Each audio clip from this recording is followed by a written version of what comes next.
Hey everyone, ready for a deep dive you can really step right into? I see what you did there. Hey, well today we're walking right into the world of walking. And not just the usual stuff about weight loss and heart health, right? We're going deeper. Way deeper. We've got a really fascinating article from prevention.com listing a whopping 15 benefits. 15. Okay, you've got my attention. And we've got a really cool YouTube video too. This woman, Fran, talks about how she made walking 10,000 steps every day a part of her life. 10,000. Wow. Okay, so real people, real stories, and just to round things out. We've got some hard science from the American Heart Association too. Nice. They always have great stuff. All right, so before we get too far, you know I love to set the stage with a good teaser. You ready? Yeah, hit me. Okay, so brace yourself. Walking might actually make you more creative. Oh, now you're just messing with me. Nope, totally serious. And that's not all. Walking might even help you live longer. Okay, I'm officially intrigued. I've got to hear more. And I am ready to spill the beans, but first let's start with Fran, our intrepid walker from YouTube. She talked about how walking helped her de-stress, manage her weight, and even get in touch with something she called a spiritual grounding. Wow, that's really interesting. And actually, a lot of what she describes aligns perfectly with what science tells us about walking. Oh, really? How so? So walking triggers the release of endorphins, those feel-good chemicals, right? Yeah, those are the best. Exactly. But here's the cool part. Walking also lowers your cortisol levels. Cortisol, that's the stress hormone, right? That's the one. So less stress hormones, more feel-good chemicals. Bam! You've got a recipe for feeling calmer, happier, and more mentally clear. Wow, that totally explains why Fran felt so amazing. And it's not just personal anecdotes. The American Heart Association actually calls walking the most popular exercise in America. Even more popular than running. More popular than running. I was surprised too. Why do you think walking is so popular? Well, I think it's just so accessible, you Yeah. know? You don't need any fancy equipment. You don't need a gym membership either, right? Exactly. All you need is a decent pair of shoes and a place to walk. It's also something you can do pretty much anywhere. That's what I love about it. You can walk outside, you can walk inside, and you can adapt it to your own fitness level. Start slow and gradually increase your distance or speed. It's just a really flexible activity, and I think that makes it really appealing to people of all ages and abilities. Definitely.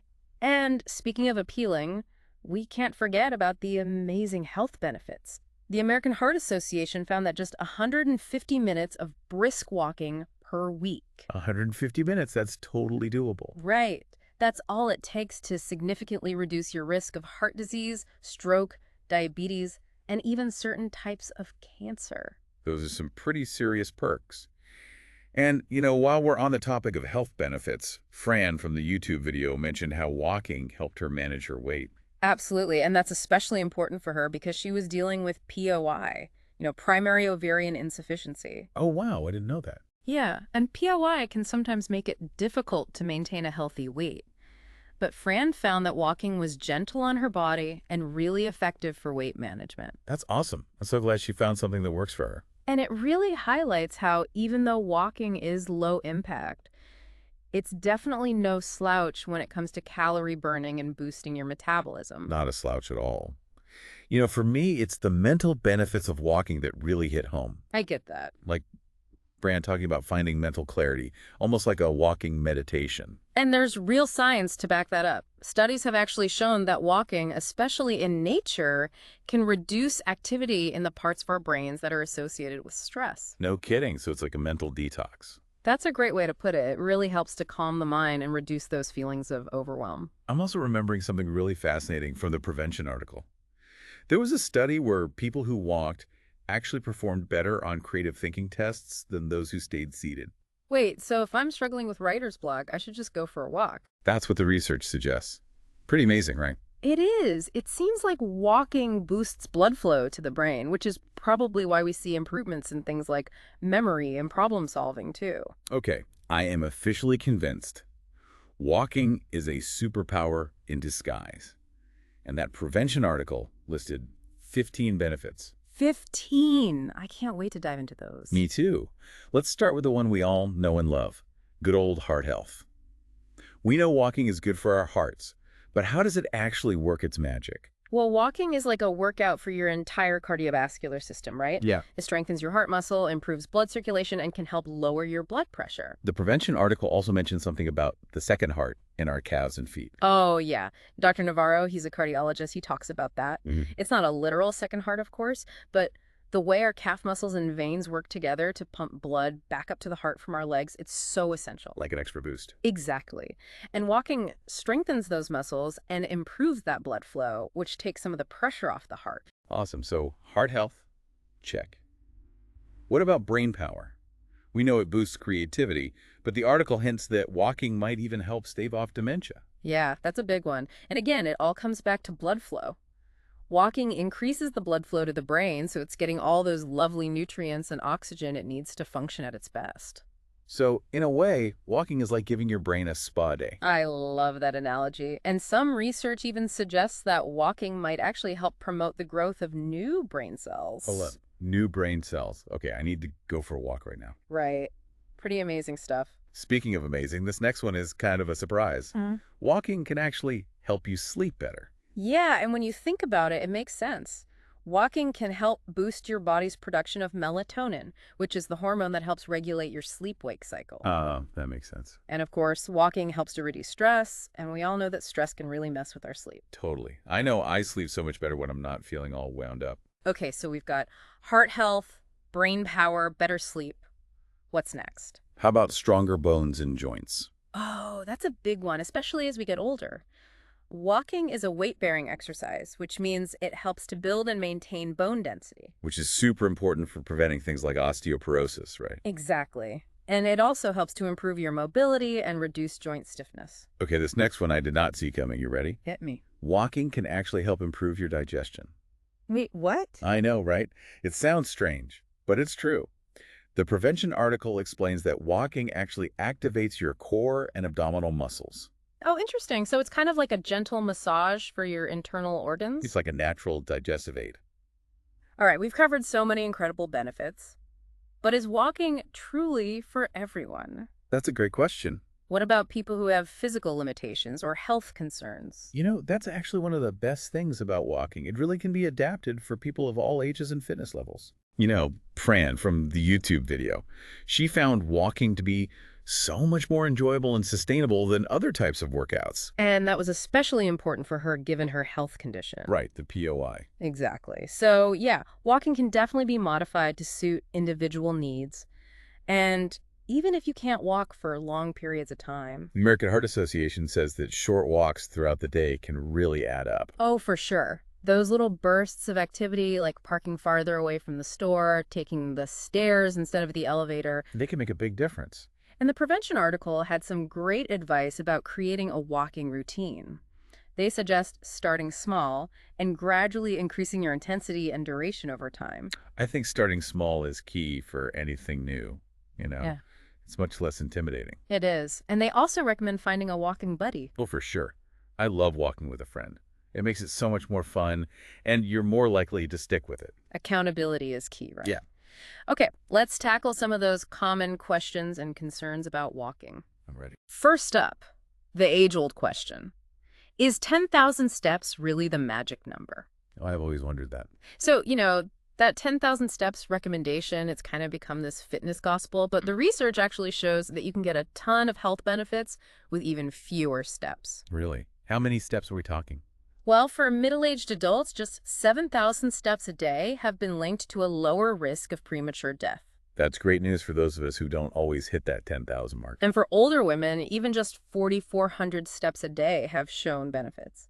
That's incredible. So it's more about just getting moving and finding a routine that you can actually stick with. Absolutely. Every step counts. Okay, what about speed versus duration? What's more important? Walking faster or walking longer? So according to the research, walking briskly seems to be better for long-term health than leisurely strolls. Brisk walking. How fast is brisk walking? Well, a 2019 study suggested that a pace of at least 4 miles per hour was ideal. Okay, so I'm not just strolling through the park. No, you're definitely getting your heart rate up. And there was another study that found that cancer survivors who walked at the fastest pace had the lowest risk of dying from any cause. Okay, speed it is. I'm picking up the pace. Another question I get a lot is about belly fat. Can walking actually help to reduce that stubborn belly fat? Oh, that's the question of the century. I know, right? So walking can definitely contribute to overall fat loss, including belly fat.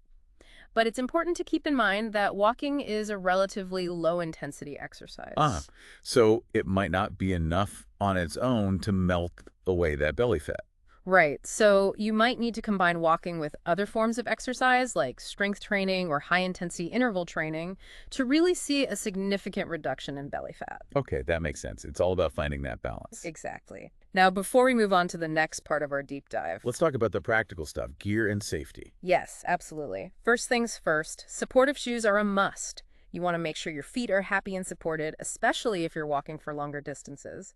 Good shoes are a game changer. They really are. And the American Heart Association also reminds us to stay alert and visible when we're walking, especially in low light conditions. So wearing bright clothing, being aware of your surroundings, all that good stuff. You got it. Safety always comes first. Okay, wow, I'm already blown away by how much we've covered. I know, right? From debunking myths to uncovering surprising benefits, walking is clearly way more than just a simple stroll in the park. And we're just getting started. In part 2, we're going to explore how you can make walking a regular part of your life and personalize this amazing activity to reap all those incredible rewards. Welcome back. Ready to keep walking? I am. So we know walking is good for us, but how do we make it a part of our daily lives? Yeah, we need to move from why to how, and everyone's starting at a different place, right? Right, some are already walking a lot, some are just starting out. And everyone's got different needs and limitations. So it's not one size fits all, got it. Exactly. Listening to your body is key. Start at your own pace. What feels good for you? So for someone just beginning, where do they start? The prevention article suggested starting small, even 10 to 15 minutes a few times a week is great. And I remember the American Heart Association talked about those little things we can do. Yeah, like parking farther away, taking the stairs. I'm so bad about circling for the closest spot. Think of those extra steps as bonus points for your health. I like that. Okay, so once you have a basic routine, how do you make it fun, Fran, from the YouTube video, she loved walking outdoors, especially in nature. We talked about the stress-reducing benefits of nature, so that makes sense. Right. So if you have access to safe and pretty walking trails, go for it. But if you're stuck in the city, though, Get creative. Explore different neighborhoods. walk to a coffee shop or a park. Yeah, or even walk around a museum. Oh, I like that. Even just changing my route keeps it interesting. And distractions help too. Music, podcasts, audiobooks. I love a good podcast while walking, two birds with one stone. And don't forget about walking buddies. The prevention article mentioned that. Oh yeah, accountability is key. It's more fun with a friend, and you're less likely to skip a walk. We debunked the 10,000 steps thing, but having a goal is good. Absolutely. Whether it's steps, time, or a new route, goals keep us moving forward. And it's progress, not perfection. Start small, then increase as you go. What about pain while walking? That's something people worry about, right? That's a really good point. You shouldn't push through pain. If you have any concerns, always talk to your doctor before starting anything new. Listen to your body. Rest if you need to. It should be enjoyable, not a chore. We focused a lot on physical benefits, but I want to go back to the mental side. You're right, those are huge. Walking can calm the mind, reduce stress. Fran talked about it almost like a spiritual thing, And there's science behind that. The endorphins, the cortisol. It really is like a reset button. Even a short walk can make a difference. And while we've been talking about individual benefits, there's a social side too, right? Totally. Walking with friends or family, striking up a conversation with someone you meet. I love that. Getting out, interacting, it's great for our well-being. Especially in a world that can feel isolating. We've covered so much, the benefits, the myths, the practical stuff. Even the social and almost spiritual side of walking. But before we move to the last part, Yeah, I want to stress again, walking shouldn't be a chore. it should be something you enjoy. So find what works for you. Experiment with different things. Maybe you love a power walk with music or a quiet stroll in the neighborhood. It's about your rhythm, making it a part of your life. Beautifully said. So, last thought before we move on. What do you want to leave our listeners with? Imagine walking as more than just exercise. Imagine it's a gateway, A gateway to... a richer, more vibrant life. I love that. Explain more. Walking can connect you with nature, with your community, even spark creativity. It's a way to engage with the world. I never thought of it that way. It's about experiencing life more fully. That's what's so powerful about walking. I'm inspired. Our listeners must be ready to hit the pavement. In part 3, we'll share inspiring stories and resources to keep you moving. We're back, Ready for the final stretch of our walking deep dive. I am. We've walked through the benefits, the how-tos, and now. We're going to share some inspiration and resources to keep you moving. Let's start by revisiting Fran's story from YouTube. She was dealing with POI, remember? Right, primary ovarian insufficiency, and that made high-impact exercise really difficult for her. But walking, that was something she could do, and it changed everything for her. It helped with her weight, her heart health, even her mental well-being. It's such a great example of how walking can be adapted to fit your needs. No matter your fitness level or health challenges, walking can meet you where you are. And Fran's story reminds us that progress takes time. You start small, gradually build up. And most importantly, you find joy in it. Speaking of joy, remember that study from the prevention article? The one about walking boosting creativity? Wait, are you saying those times I felt stuck and decided to take a walk? There was a reason for that. There might be.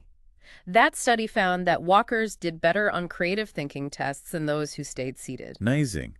So next time I need a creative boost, I'm hitting the pavement. It's like walking gets those creative juices flowing. And we've been talking about the individual benefits, but... There's a bigger picture too, right? A societal impact. Exactly.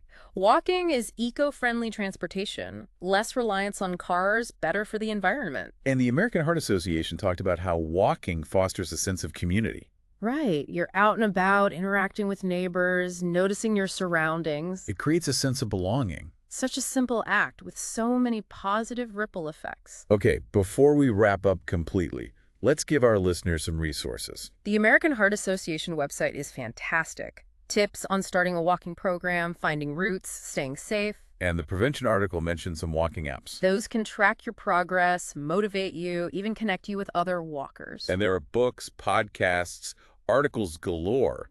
So much to explore. We've come to the end of our deep dive, huh? It feels like we just started.